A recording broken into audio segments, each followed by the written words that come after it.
আপনাদের সবাইকে স্বাগত জানাচ্ছি আমাদের ষষ্ঠ লেকচারে। আমরা আজকে ফাংশন নিয়ে জানব। চলুন তাহলে শুরু করা যাক। প্রথমে যে বিষয়টি বলতে চাচ্ছি সেটি হচ্ছে আসলে ফাংশন কি।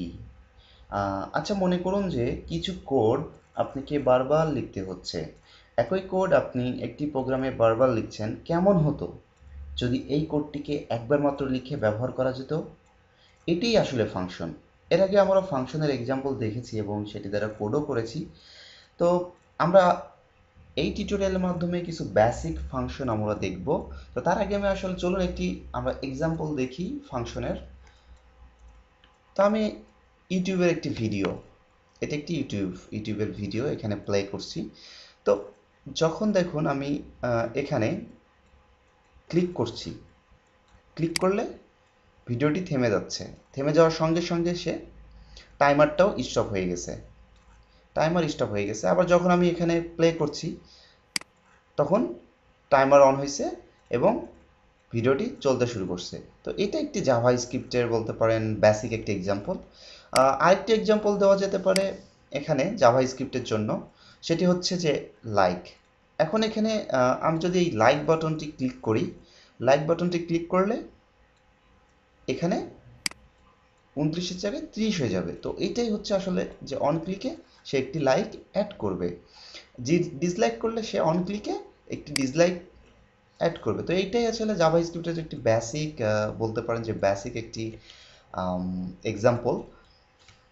তাহলে চলুন আমরা জাভা স্ক্রিপ্টের ফাংশনের দ্বারা একটি কোড লিখি। তো চলুন প্রথমে আমরা একটি ফাংশন, মনে রাখবেন আমি আগে বলেছিলাম যে ফাংশন শব্দটি দিয়ে সে শুরু হবে। সো ফাংশন, তো ফাংশনের একটি নাম থাকবে। তো আমরা এখানে নাম দিব শিক্ষক। শিক্ষক, এখানে আমরা এখন কোনো প্যারামিটার দিচ্ছি না, প্যারামিটার বাদে চলুন আমরা একটি ফাংশন লিখি।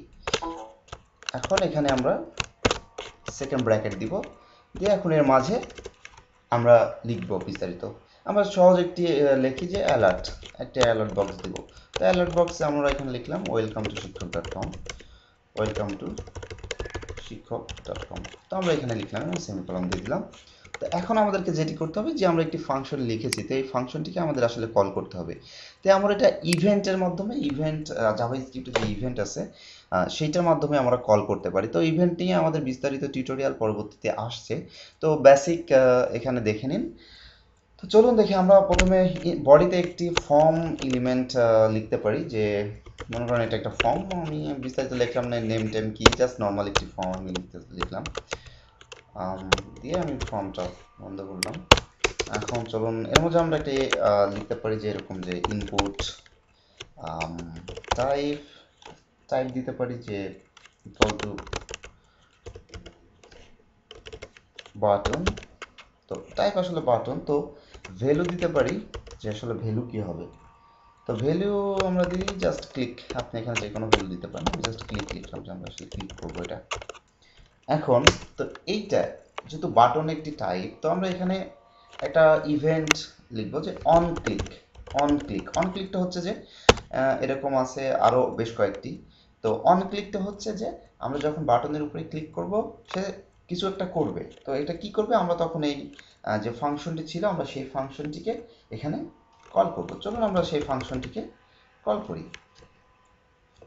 তো আমাদের শিক্ষক, শিক্ষক, আমরা এই ফাংশনটিকে এখানে কল করব। চলুন দেখি আমরা এই প্রোগ্রামটি রান করি, রিফ্রেশ করি। তো এখানে আমরা ক্লিক ভ্যালু একটি পেয়েছি, তো আমরা এখানে ক্লিক করব। তো ক্লিক করলে দেখুন সে ফাংশনটিকে কল করছে। তো ওকে করলাম। যখন আমি ক্লিক করলাম সে ফাংশনটিকে কল করছে যে ওয়েলকাম টু শিক্ষক ডট কম। তো এইটা আর কি।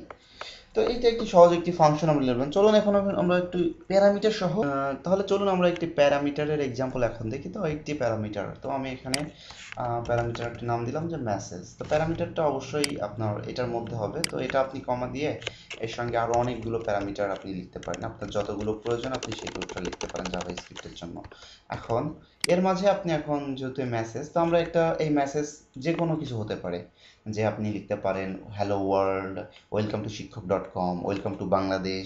আপনি যেমন ইচ্ছে তেমন লিখতে পারেন। তো চলুন আমরা দেখি একটি জাস্ট অ্যালার্ট বক্স, সিম্পল একটি অ্যালার্ট বক্স লিখি।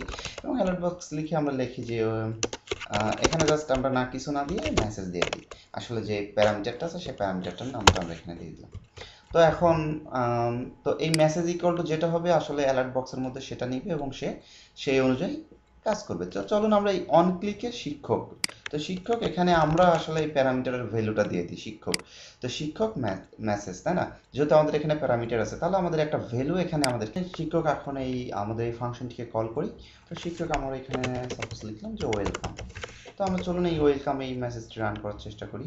তো আমরা রিফ্রেশ করলাম, ক্লিক করলাম, তো ওয়েলকাম, সে আমাদেরকে ওয়েলকাম দিচ্ছে। তো এটা হচ্ছে প্যারামিটারের।